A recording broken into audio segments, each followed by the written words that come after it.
Добрый день, уважаемые зрители и слушатели. С вами я, Борис Марцинкевич. Наверное, впервые сегодня, 9 апреля, на всякий случай. Сейчас объясним, зачем. В гостях в студии уважаемый редактор портала «Нефтекапитал».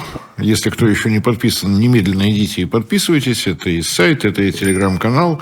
И даже в бумажном виде тоже можно получать «Нефтекапитал» для тех, кто хочет знать про «Нефтекапитал». Здравствуйте. Здравствуйте. Владимир Владимирович, вот 9 апреля я не напрасно назвал. Неделю назад веселый рыжий парень в Соединенных Штатах начал показывать какие-то картинки. И от этих картинок все в таком восторге, что просто всем так стало весело.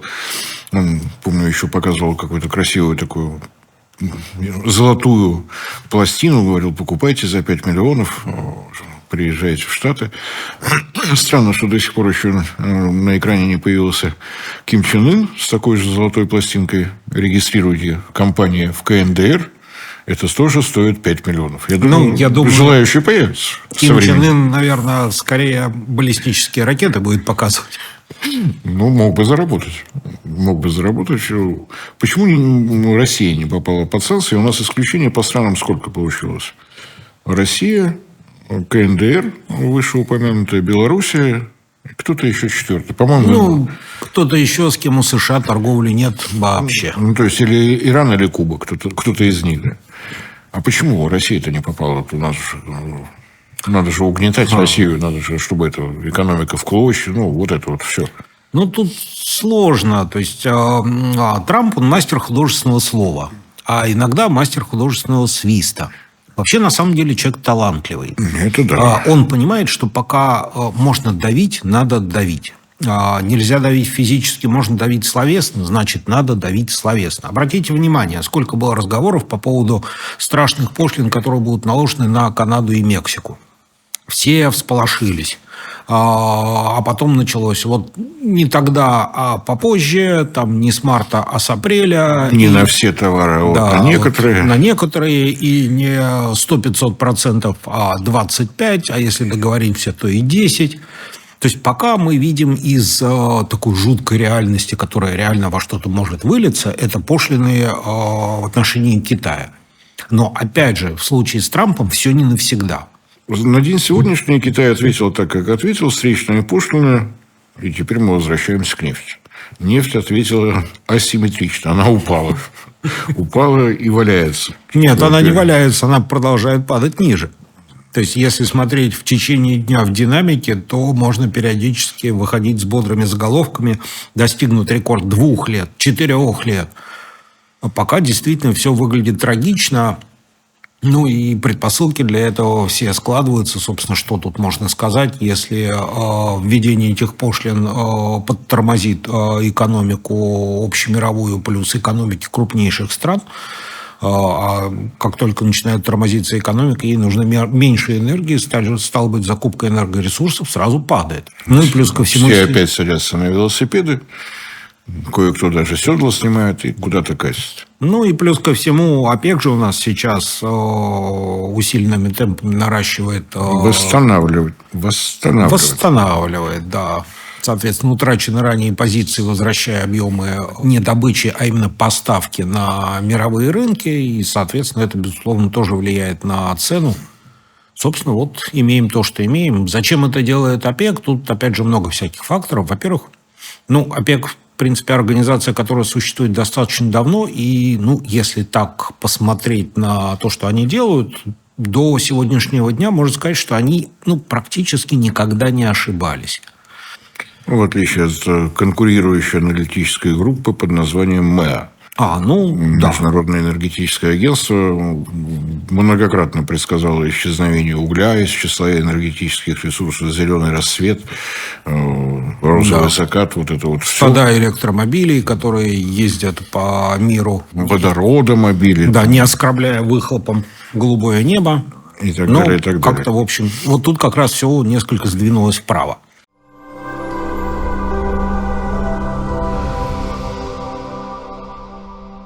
ОПЕК действительно не стала менять решение, хотя уже тогда было известно, что эти усиленные пошлины будут введены. Но, тем не менее, не дрогнули никаких изменений, кроме оговорки, что в любой момент можно встретиться и решить, как вести себя в сложившейся обстановке. Ну, и, в принципе, это, по большому счету, наверное, действительно, если мы меряем категориями сегодняшнего дня, нефть упала ниже там, 60, да, неприятно, да, трагично, но, опять же, ОПЕК, существующий с 1973 года, меряет категориями не одного дня, а более длинными периодами.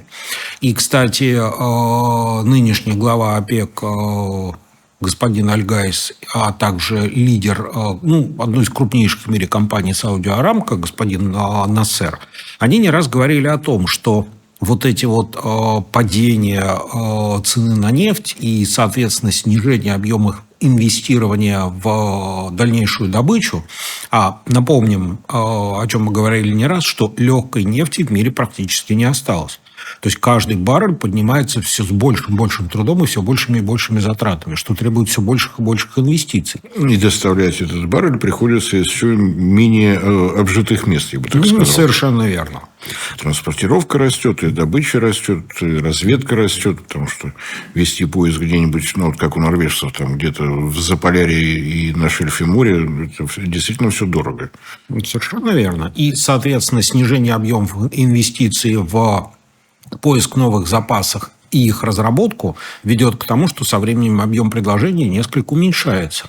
А тем не менее, несмотря на вот эти вот всплески, падения, прогнозы рецессии, тем не менее экономики растут. И мы это хорошо наблюдаем по тем же самым ближневосточным странам или, например, по странам бывшего СССР, которые когда-то считались нефтегазовыми, а теперь им не хватает собственной добычи для того, чтобы закрывать собственное растущее потребление. Вот тот же самый Египет, который раньше был всегда экспортером газа. И что происходит в Египте сейчас? Ему не хватает газа для того, чтобы закрывать свое потребление. Ну и на самом деле, когда говорят о падении цены, все-таки не стоит забывать то, что мы видим на биржах, это фьючерсы на июнь, по-моему, уже пошел.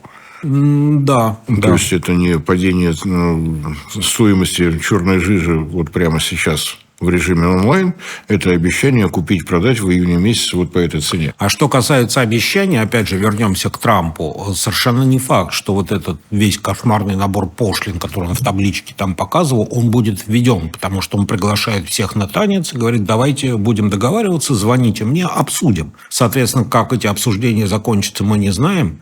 Плюс ко всему, ситуация с Ираном носит характер, как обычно, критической неопределенности. То Трамп собирается по нему ударять ракетами, то опять же приглашает к переговорам. И, соответственно, чем все это кончится, пока сказать трудно. А Иран, на минуточку, это, в общем, 3 миллиона баррелей в сутки. И Ормузский пролив. И Ормузский пролив, да. Который, если остаток окажется сухим, будет совсем не весело. Ну, и опять же, хуситы, те самые замечательные иранские прокси в тапочках, которые очень удачно пуляли ракетами и действительно перекрыли судоходство через Красное море. Заблокировать Ормузский пролив – это задача, конечно, нетривиальная, но вполне решаемая. Военные эксперты считают, что это давно уже решено, мины на месте, и вопрос будет не в том, чтобы их установить, а чтобы нажать кнопку, и они всплыли, закрыв все. Собственно, да, никто не отменял минную опасность, начиная со времен Первой мировой войны, и более эффективных способов перекрывать судоходство, наверное, не найдено. И если чу-чу-чу, конечно, под удар попадет что-нибудь легко воспламеняющееся, то достаточно одной видно таблетки. Будет издалека. Все остальные все поймут. Это такие апокалиптические вещи. То, что это не цена сегодняшнего дня, это цена июня. Это на всякий случай. Всем, кто решил тоже поддаться паническим настроениям, нефть пока на месте. Сама черная жижа никуда не делась. Да, как ориентиры есть вот эти биржевые торги, но напоминаю, что из всего объема мирового нефтяного рынка на долю физической нефти приходится 80%. Все остальное – это всевозможные деривативы. Фьючерсы, форварды, все это хеджируется и так далее, и так далее. То есть, там такая своя большая игра. На самом деле, настал такой момент, когда природные ресурсы снова стали играть серьезную роль. Немножечко этот флер Мы вот здесь купили, продали, купили, биржи, акции, облигации, еще что-то. Оказывается, без всего этого можно жить, а без нефти с газом немножко сложнее. Но Европа сейчас чувствует себя уверенно, я так понимаю. Вот зубные нити подорожали для Соединенных Штатов, сразу все хорошо. Или не очень? Или на самом деле пылесосы живут, нет? Европа может чувствовать себя сейчас и неплохо, потому что для них, как для потребителей, цены падают. Причем падают не только на нефть, но и на газ, что для них чрезвычайно приятно. Особенно сейчас. Сейчас надо закачивать до начала сезона дополнительные 70 миллиардов кубометров газа, плюс ежедневные расходы, которые летом тоже будут, никуда не денутся. У нас же теперь две ситуации. Надо перезимовать и перелетовать. Да, но это мы сейчас опять вернемся. Сейчас как-то трейдеры европейские несколько так приподвыдохнули, потому что при нынешних ценах на газ то, чего они так страшно боялись, это подготовка к зиме и летний расход, оно как-то начинает видеться экономически более-менее таким целесообразным. А Дональд Фредович готов закачивать государственный резерв, потому что цены, слава богу, упали. Теперь можно пару бочечек налить.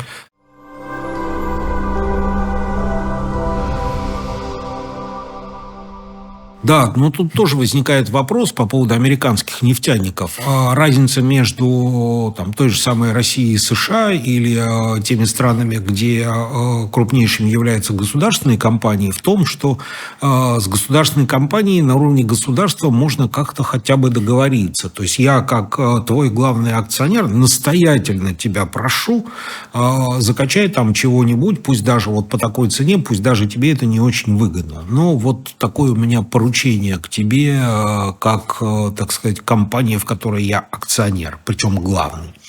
А вот в случае с США там все по-другому. То есть там закачка нефти в этот государственный резерв, в этот СПР, происходит методом аукционов. То есть, соответственно, объявляется, что давайте как бы мы тут поторгуемся, и кто выиграет, тот закачает. Заставить на этот аукцион прийти-то нельзя. И, соответственно, если там цена будет там в районе 50 или меньше, то, в общем, может никто и не явиться, и не изъявить желание поработать на государство и в убыток себе что-то в него закачать. Второй момент. Нефтяники уже начинают потихоньку жаловаться на то, что как бы вот оно, конечно, все здорово, там и Great Again, и Drill, Baby Drill, только drill-то мы будем на что? То есть, соответственно, введены пошлины, нефть упала. Мы сразу теряем часть своего доходика, который мы, с одной стороны, хотели вложить в дальнейшее развитие. Это раз. А во-вторых, за последние 3 года наши акционеры как-то привыкли к тому, что во время этого зеленого курса Байдена как-то, в общем, мы особо не вкладывали, денежки копились, мы их отдавали акционерам, потому что акционеры любят, когда компании делятся с ними своей прибылью. Они к этому как-то привыкли. Вот. Просто с рук берут. Ну да. А теперь, получается, с одной стороны, как-то все вроде бы подорожало, и вкладываться в дальнейшее воспроизводство той же самой минерально-сырьевой базы, там, в бурение, там, в то, все, в 5-10, как-то стало дороже. Это раз. Во-вторых, нефть в цене приупала, и, соответственно... То есть, конечная продукция в цене упала. То есть, получается, мы платим больше, а после реализации продукции получаем меньше. И плюс ко всему акционеры говорят, а вот где мы как-то настроились, привыкли уже. Вот оно как. Это и, тоже, соответственно, похоже, что долго не продержишься в таком режиме. Может быть. Но в любом случае есть такое ощущение, что если дело так дальше пойдет, то добыча в Штатах тоже приупадет. В результате цена полезет. Да, и еще один момент. У нас, вернее, у них сланцевая отрасль, она, опять же, очень чувствительна к этим затратам и к цене на нефть. И если я не ошибаюсь, то некий такой предел стабильности для работы сланцевой отрасли, это 50, может, 45 долларов за баррель. На совещании, которое проводил Трамп, граница была обозначена в $55. Ситуация По крайней мере, изменилась, да, Bloomberg нам об этом рассказывал. значит, соответственно, 55. То есть, получается, если нефть падает ниже 55, то сланцевые компании начинают сворачивать свою бурную деятельность. Сейчас немножко изменилась структура этой сланцевой отрасли. И если вот во время предыдущего сланцевого бума в основном это были там какие-то реднеки, которые по-семейному закупали буровую или брали ее в аренду и там что-то сверлили и что-то продавали объемом 2 ведра, но этих компаний было очень много, то за последние годы на американском сланцевом рынке произошла такая мощная консолидация, и многих этих мелких производителей скупили крупные компании. То есть у них, конечно, порог устойчивости выше, но тем не менее заставить коммерческие компании производить что-то, что не обеспечивает прибыль, в Штатах это фактически преступление, равное государственной измене. Поэтому если действительно период низких цен на нефть задержится, то мы вполне можем увидеть падение добычи в Штатах вообще под просто вот...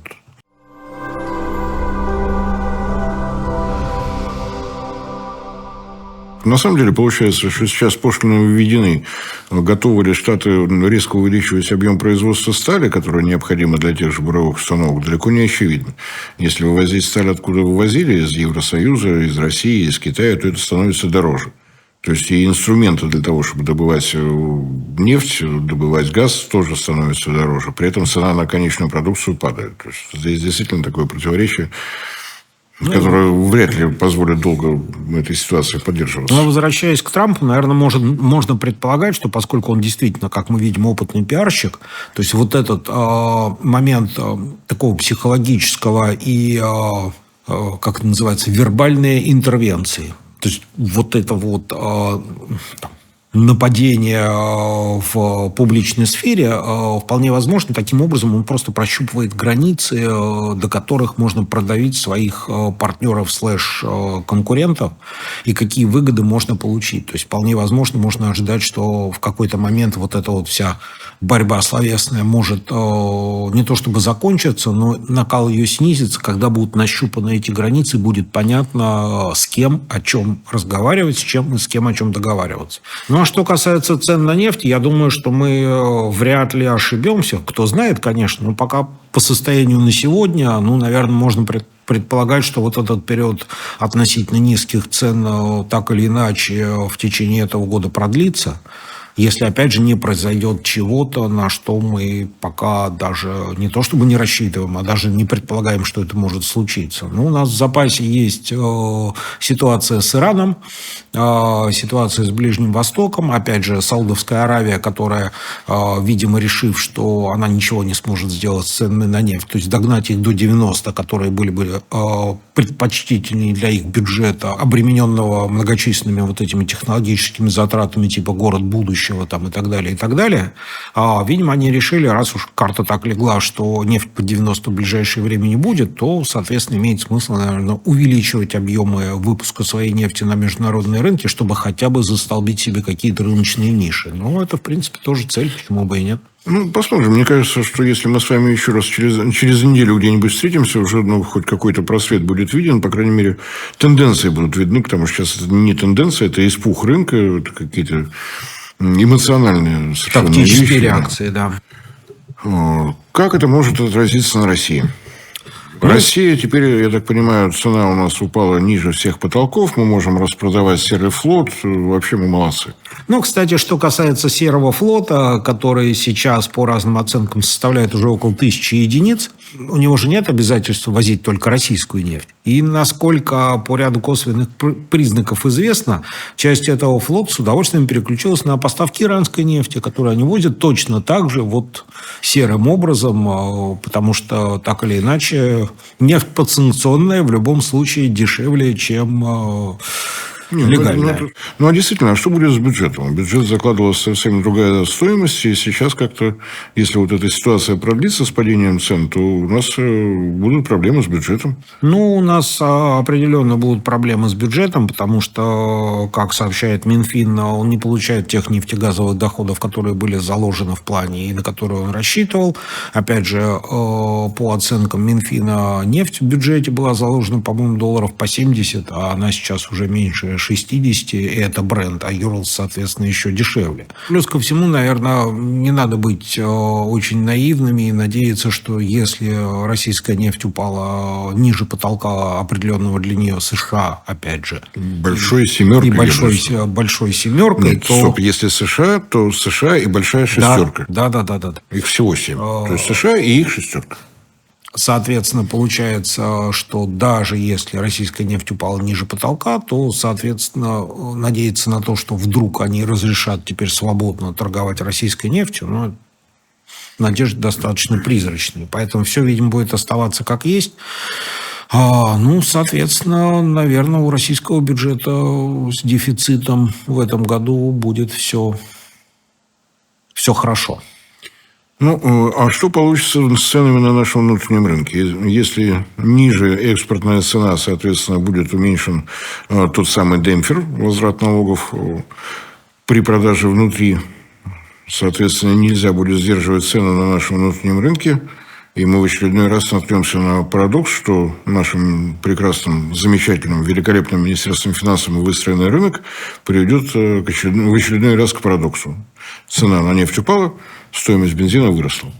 Ну, собственно говоря, бензин целеустремленен и стабилен, он растет всегда, и, собственно, чему тут можно удивляться? Удивляться можно будет тому, что вся критика будет идти в адрес наших нефтяных компаний, просто я еще раз напоминаю, как это выглядит. В зависимости от того, насколько высока цена при экспорте, сумма демпфера, то есть возврата выплаченных налогов в адрес нефтяных компаний, чем выше цена на внешнем рынке, тем больше этот демпфер. Соответственно, у нефтяных компаний есть возможность удерживать стоимость нефти на наших АЗС на низком уровне.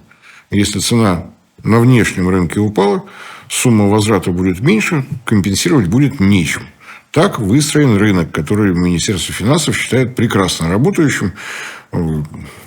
Я имею право на собственное мнение, я с этим не согласен. Ну, потому что, опять же, демпферный механизм выстраивался так, чтобы бензин не утекал на внешние рынки. А, соответственно, когда экспортная конъюнктура меняется, вот как это, под эту ситуацию демпфер не так, чтобы очень сильно приспособлен. К сожалению. К сожалению. Ну, может быть, нас кто-нибудь там из депутатов услышит, задумается, почему президент России дважды просил навести порядок в налогообложении именно нефтяной отрасли. В 2022 году это происходило, в 2023 году это происходило дважды. Дважды вы, уважаемые господа депутаты, проголосовали за тот проект закона, который предложил Министерство финансов. И теперь ваши популистские восклицания о том, что надо было удержать стоимость на нашем внутреннем рынке, не дать ей вырасти, упираются в принятое вами законодательство. Так что будьте добры, прежде чем заниматься популизмом, задумайтесь, что вы делаете и что вы говорите. Я думаю, что вот на этой тревожной ноте на сегодня стоит расстаться, чтобы через неделю еще разок встретиться и посмотреть, что же получилось. Улыбается ли наш веселый рыжий парень, или он загрустил, или он, наконец, пришел в адекватное состояние, со всеми, с кем надо, поговорил, остался без зубной нити, но, скрипя остатками зубов, держится. Договорились? Встретимся через недельку и посмотрим. Всем большое спасибо за внимание. Не забывайте подписываться на наши каналы во всех социальных сетях. Прежде всего в телеграм-канале. Все новости о проекте именно там. Владимир Владимирович, большое спасибо. Леонидович, как всегда, приятно.